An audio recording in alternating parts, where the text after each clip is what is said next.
রিজাউল ভাই, উনি অসুস্থ হয়ে গেছেন পুলিশের আঘাত খায়। আর পুলিশ আমাকে অনেক ঠেকাইছে। পুলিশ আমার উপর বসে, বুকের উপরে আমার বাড়ি ধরে। উদ্দেশ্য হচ্ছে 28শে ফেব্রুয়ারি গত যে সরকার ছিল সেই সরকার আমাদেরকে জাতীয়করণের ঘোষণা দিয়েছে, কিন্তু আজ পর্যন্ত সেই জাতীয়করণের কোনো বাস্তবায়ন হয়নি। আমরা চাচ্ছি এই প্রধানমন্ত্রীর কাছে আমাদের এই জাতীয়করণ বাস্তবায়ন করা হোক এবং জিওর মাধ্যমে আমাদেরকে আশ্বস্ত করা হোক।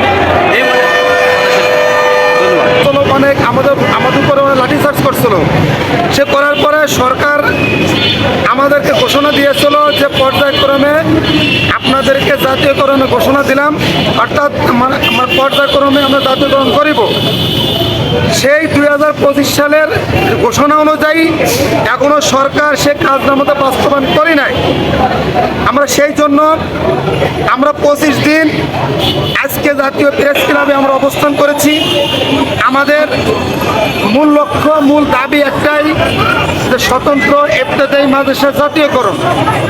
আমরা শান্তিভাবে আমরা এখানে অবস্থান করেছি, আমরা শান্তিভাবে আমরা লং মার্চ আমরা করেছি। করার পরে পুলিশ হঠাৎ আমাদের কাছে এসে পুলিশ আমাদের উপরে লাঠিচার্জ করেছে। পুলিশ আমাদের উপরে হামলা করেছে। পুলিশ আমাদের উপরে জুতো দিয়ে আমাদের বুকে, মাথায় অনেক আঘাত করেছে।